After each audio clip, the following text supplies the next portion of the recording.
मागच्या युनिटमध्ये आपण प्रकरण क्रमांक 2 मध्ये तिसरा आणि क्वेश्चन क्रमांक 2 भौगोलिक कारणे द्या यामध्ये स्पष्टीकरण आपण दिलेले होते। पहिला जो प्रश्न आपण शिकवलेला होता, सर्वच ग्रामीण भागामध्ये किंवा सर्वच ग्रामीण रूपांतर नागरी वस्तीमध्ये होतेच असे नाही, या प्रश्नाचे स्पष्टीकरण आपण मागच्या तासाला दिलेले होते। मग त्यामध्ये त्याचं जे स्पष्टीकरण आहे तर ते स्पष्टीकरण कशा पद्धतीने आपण दिलेले होते, तर त्यामध्ये पहिला आपण पॉईंट सांगितला होता नागरी वस्ती, दुसरा पॉईंट सांगितला होता ग्रामीण वस्तीचे रूपांतर, तिसरा पॉईंट आपण सांगितला होता ग्रामीण वस्ती, चौथा पॉईंट सांगितला होता आपण प्राथमिक आर्थिक क्रिया, आणि पाचवा पॉईंट आपण सांगितला होता शेवटी संस्कृती। यावरून आपण सर्व युनिटमध्ये हे 5 पॉईंटचे स्पष्टीकरण आपण मागच्या तासाला दिलेले होते, आणि भौगोलिक कारणे यामध्ये एकच घटक आपण मागच्या तासाला शिकवला होता। आता या युनिटमध्येच ह्या युनिटचा भाग मानवी वस्ती आणि भूमी उपयोजन, त्याच्यामधला घटक आहे स्वाध्याय, आणि त्याच्यामधला भाग आहे भौगोलिक कारणे द्या। प्रश्न आहे यामध्ये ग्रामीण वस्ती वसाहतीमध्ये भूमी उपयोजन हे शेतीशी निगडीत असते। ग्रामीण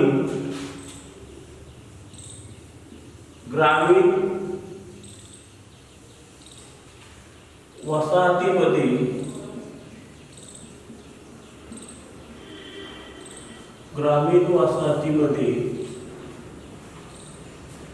भूमी उपयोजन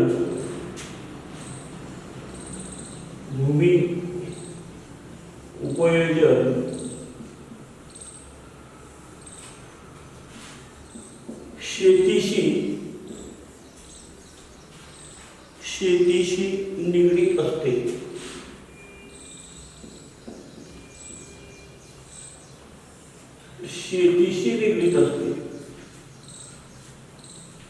हा प्रश्न आहे,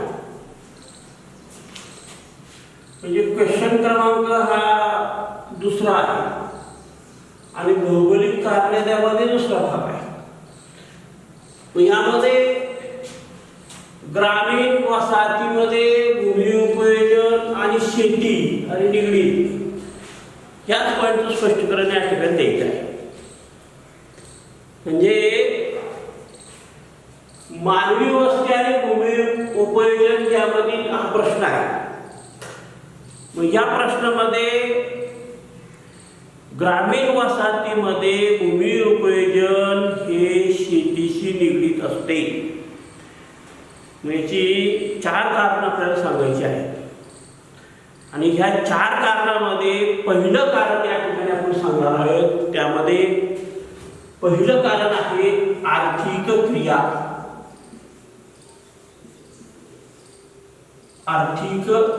क्रिया।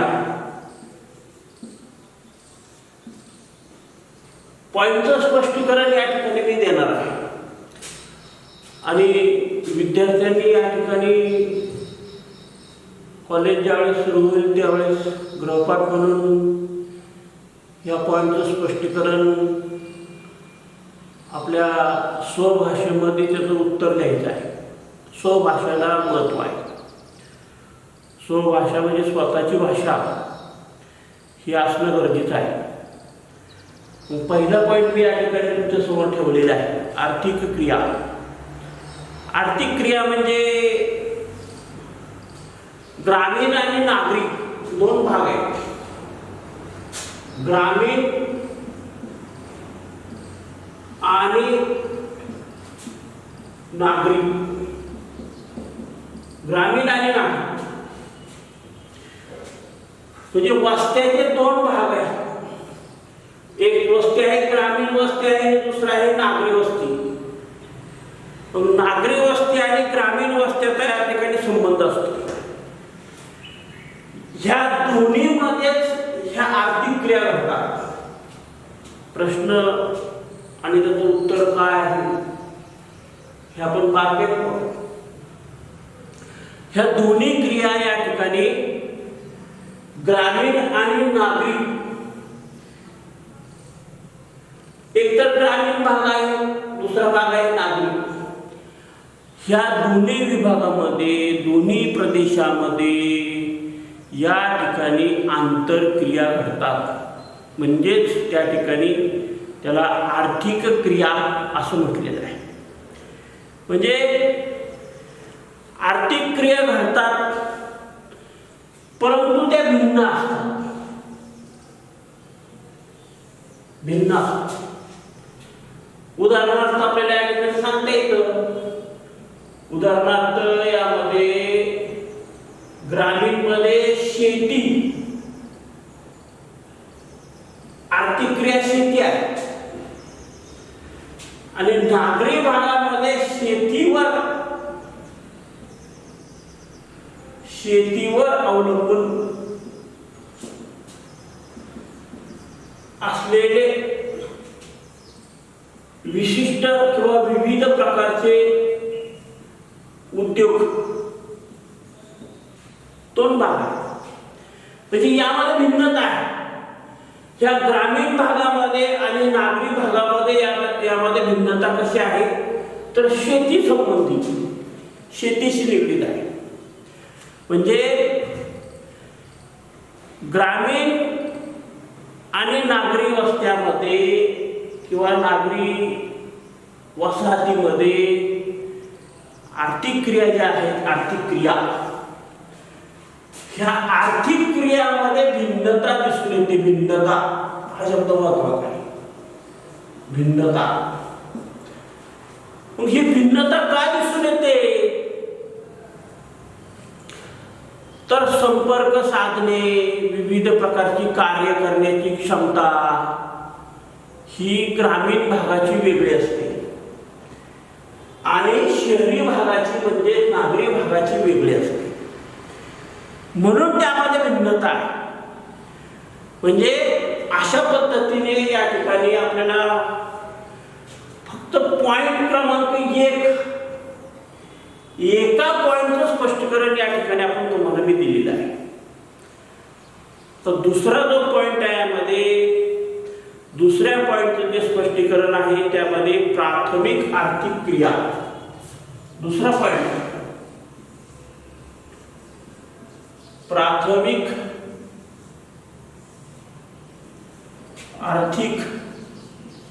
प्राथमिक आर्थिक क्रिया.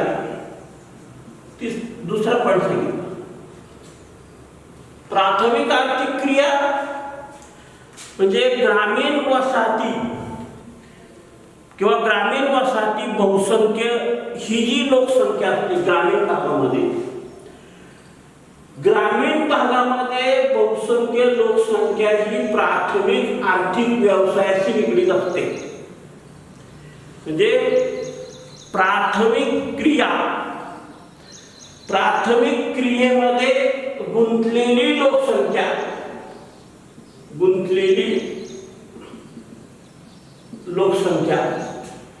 प्राथमिक आर्थिक क्रियेमध्ये गुंतलेली लोकसंख्या. म्हणजे तर काही भागामध्ये याच्या उलट सांगायचं, नागरी जी लोकसंख्या असते, नागरी लोकसंख्या प्राथमिक आर्थिक क्रियेमध्ये त्या ठिकाणी जास्त असते. म्हणजे ग्रामीण भागामध्ये बहुसंख्य लोकसंख्या ही प्राथमिक आर्थिक क्रियेमध्ये गुंतलेली आहे. तर यामध्ये नागरी लोकसंख्या ही बिगर प्राथमिक आर्थिक क्रियेमध्ये गुंतलेली आहे. वाक्य नीट पहा. वाक्यामध्ये दोन वाक्यामध्ये या ठिकाणी स्पष्टीकरणामध्ये फरक आहे. प्राथमिक आर्थिक क्रियेमध्ये गुंतलेली लोकसंख्या ही ग्रामीण भागाची आहे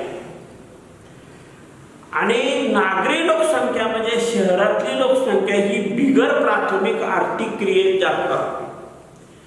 संबंध या ठिकाणी आपल्याला काय सांगायचे? ग्रामीण वसाहतीमध्ये भूमी उपयोजन हे शेतीशी निगडीत असते. म्हणजे पहिलं वाक्य आपण सांगितलेले आर्थिक क्रिया ग्रामीण आणि नागरी भागामध्ये भिन्नता असते. शेती आणि शेतीवर अवलंबून असणाऱ्यांची संख्या किंवा शेतीवर असणारे विविध प्रकारचे उद्योग ग्रामीण वसाहतीमध्ये भूमी उपयोजनाचा उपयोग शेतीशी निगडीत असतो. म्हणून आपण दोन शब्द या ठिकाणी पुन्हा वापरलेले आहेत. पहिला शब्द आपण वापरलेला यामध्ये प्राथमिक आर्थिक क्रिया आणि दुसरा शब्द वापरलेला यामध्ये नागरी लोकसंख्या. नागरी लोकसंख्येमध्ये आपण शब्द वापरलेला आहे बिगर प्राथमिक आर्थिक क्रिया. म्हणजे बिगर प्राथमिक आर्थिक क्रिया या ठिकाणी जास्त असते. अशा पद्धतीने दुसऱ्या पॉइंटचं या ठिकाणी आपण स्पष्टीकरण दिलेलं आहे. आता तिसरा जो पॉइंट या ठिकाणी आपल्याला सांगायचा आहे तर तिसऱ्या पॉइंटचं नाव आहे नैसर्गिक घटक. तिसरा जो पॉइंट आहे यामध्ये नैसर्गिक घटक. नैसर्गिक घटक हा पॉइंट आहे. तर नैसर्गिक घटक म्हणजे पुन्हा परत यामध्ये ग्रामीण जी लोकसंख्या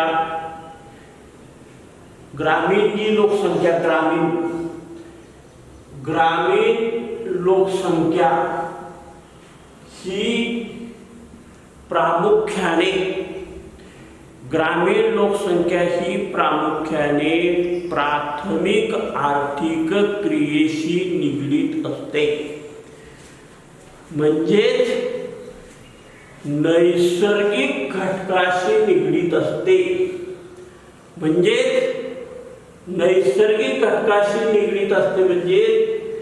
ग्रामीण जे व्यवसाय असतात, ग्रामीण वसाहतीमध्ये जे व्यवसाय दिसून येतात किंवा नैसर्गिक घटकाशी त्या ठिकाणी जो व्यवसाय असतो तर तो प्रामुख्याने शेती हा व्यवसाय असतो. म्हणजेच हा सर्व जो भाग आहे तर हा निसर्गावर अवलंबून असतो. निसर्गाच्या पद्धतीने किंवा निसर्गाच्या सानिध्यात जी शेती होते म्हणजे निसर्गावर अवलंबून असते, नैसर्गिक घटकाशी निगडीत असते. त्यासाठी त्या ठिकाणी जो व्यवसाय केला जातो तर तो प्रामुख्याने शेती हा व्यवसाय दिसून येतो. म्हणजेच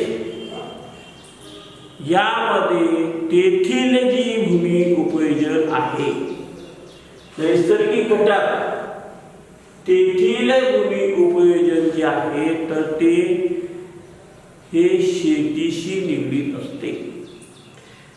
पॉइंट या ठिकाणी अतिशय महत्त्वाचा आहे. पॉइंट यामध्ये आपल्याला जो सांगायचा आहे तर तो या ठिकाणी आपल्याला नैसर्गिक घटकामध्ये शेती हा प्रमुख घटक आहे. ज्या प्रदेशामध्ये ज्या विभागामध्ये शेती हा प्रमुख घटक असेल तर अशा प्रदेशामध्ये प्राथमिक आर्थिक क्रियेशी म्हणजे त्या ठिकाणी प्राथमिक आर्थिक क्रिया ही त्या प्रदेशामध्ये जास्त निगडीत असते. यामध्ये निगडीत हा एक शब्द महत्त्वाचा आहे. सुरुवातीच्या अगोदर क्रियेमध्ये आपण भिन्नता हा एक शब्द सांगितला. त्याच्या अगोदर आपण त्याच्यानंतर आपण बिगर शेती, नागरी किंवा प्राथमिक आर्थिक क्रिया असे शब्द आपण सांगितले. तर हे सर्व शब्दाची रचना त्या ठिकाणी येणं महत्त्वाचं आहे. तर अशा पद्धतीने यामध्ये आपण तुम्हाला नैसर्गिक घटकामध्ये लोकसंख्या आणि त्यातल्या त्यात ग्रामीण लोकसंख्या ही नैसर्गिक घटकाशी निगडीत असते किंवा नैसर्गिक घटकाशी निगडीत असल्याने त्यासाठी किंवा त्या विभागामध्ये शेती हा प्रमुख व्यवसाय आहे. म्हणून तेथील भूमी उपयोजन हे शेतीशी निगडीत असते. चौथा पॉईंट या ठिकाणी आपल्याला जो सांगायचा आहे, जमिनीचा समावेश. हा आपण आपल्या पद्धतीने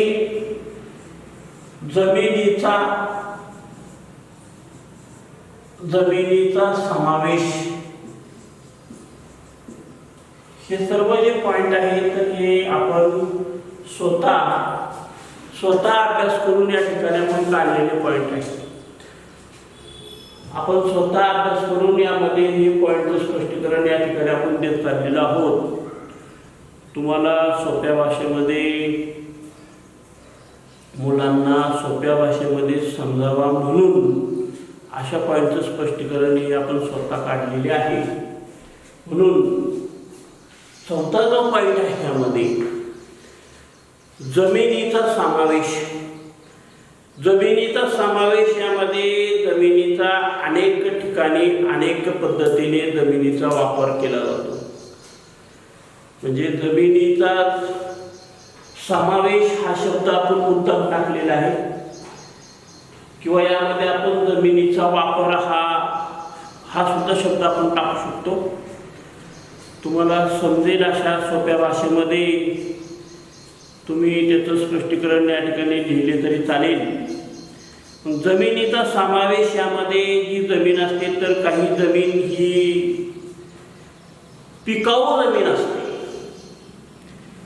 काही जमीन ही निव्वळ लागवडीखालील जमीन असते, काही जमीन ही पडजमीन असते, काही जमीन ही वनक्षेत्र या नावाने ओळखली जाते, काही जमीन ही नापीक असते, काही जमीन ही गायरान असते आणि काही जमीन जी असते तर ती चराऊ प्रदेश गायरान किंवा चराऊ याचा या जमिनीचा समावेश होतो. जमिनीचा समावेश यामध्ये आपण जवळजवळ 4 ते 5 पॉईंटचं स्पष्टीकरण या ठिकाणी सांगितलेले आहे. पिकाऊ म्हणजे काही जमिनीमध्ये शेती केली जाते. पिकाऊ याचा अर्थ जमिनीशी शेतीशी निगडीत असलेला भाग.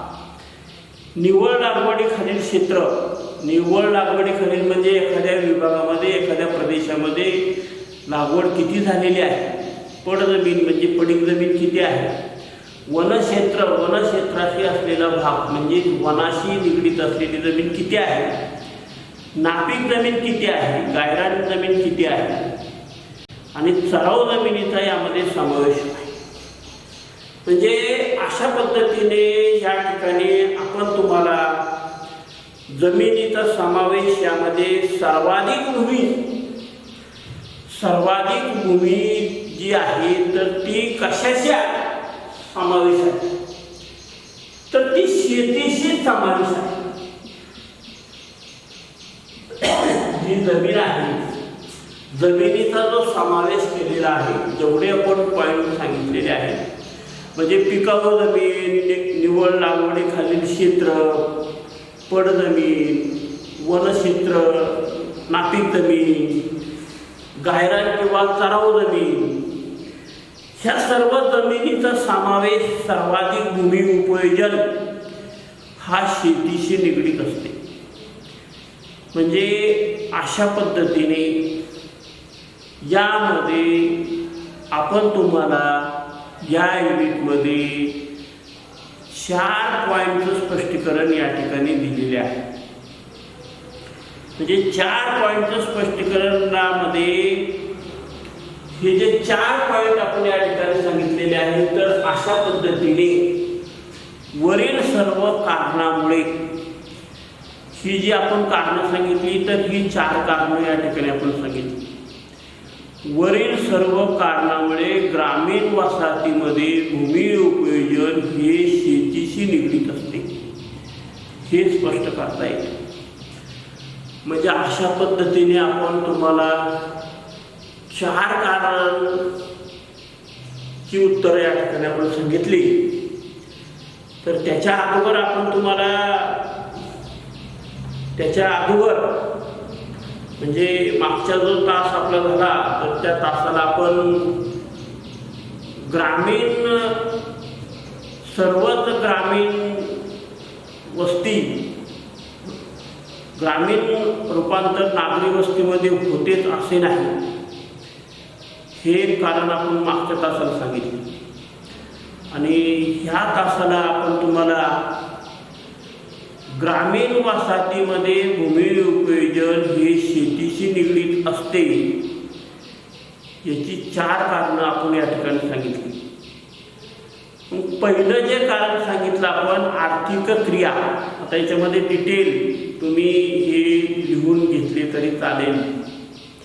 आर्थिक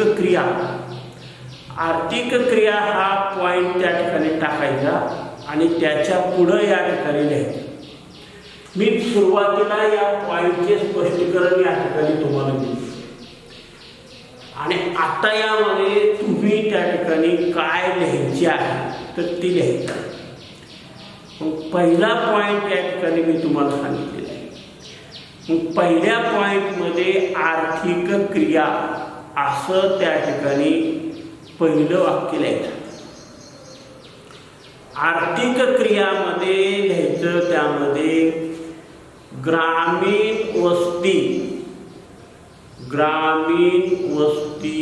व नागरी वस्त्यामध्ये आर्थिक क्रिया यामध्ये भिन्नता आढळते. हे झाले पहिले, म्हणजे पहिलं कारण झालं. ग्रामीण वस्ती व नागरी वस्त्यामध्ये आर्थिक क्रिया भिन्नता आढळते. दुसरं कारण प्राथमिक आर्थिक क्रिया.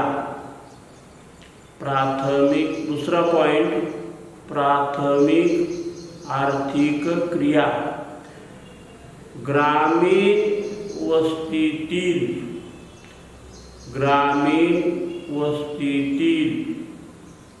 बहुसंख्य लोकसंख्या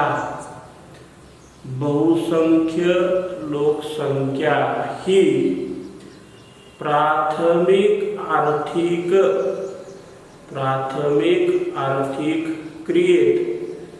प्राथमिक आर्थिक क्रियेत गुंतलेली असते, तर नागरी लोकसंख्या ही बिगर प्राथमिक आर्थिक क्रियेत जास्त असते. पुन्हा एकदा पहा, पॉइंटचं नाव आहे यामध्ये प्राथमिक आर्थिक क्रिया ग्रामीण वस्तीतील बहुसंख्य लोकसंख्या ही प्राथमिक आर्थिक क्रियेत गुंतलेली असते, तर नागरी लोकसंख्या ही बिगर प्राथमिक आर्थिक क्रियेत जास्त असते. दुसरं कारण सांगितलं. तिसरं कारण यामध्ये सांगायचं आपल्याला नैसर्गिक घटक. आणि नैसर्गिक घटकामध्ये ग्रामीण लोकसंख्या ही नैसर्गिक घटकाशी निगडीत असल्याने नैसर्गिक घटक, नैसर्गिक घटक, नैसर्गिक घटकामध्ये ग्रामीण लोकसंख्या ही प्राथमिक आर्थिक क्रियेशी म्हणजेच नैसर्गिक घटकाशी निगडीत असल्याने त्यासाठी शेती हा प्रमुख व्यवसाय आहे. म्हणून तेथील भूमी उपयोजन हे शेतीशी निगडीत असते. आणि चौथं कारण आहे यामध्ये जमिनीचा समावेश. यामध्ये पिकाऊ निव्वळ लागवडीखालील क्षेत्र, पडजमीन, वनक्षेत्र, नापीक जमीन, गायरान व चराऊ जमीन यांचा समावेश होतो. यामध्ये सर्वाधिक भूमी उपयोजन शेतीशी निगडीत असते. म्हणजे अशा पद्धतीने आपल्याला भौगोलिक कारणे ह्या 4 पॉईंटवरून आपल्याला असं लक्षात येतं, ग्रामीण वसाहतीमध्ये भूमी उपयोजन हे शेतीशी निगडीत असते. अशा पद्धतीने नंतरच्या तासाला या ठिकाणी त्याच्या पुढचं जे युनिट आहे 3 नंबरचं भौगोलिक कारण द्या हे आपण घेणार आहोत. हे नंतरच्या तासाला आपण घेतले जाईल. तर ठीक आहे.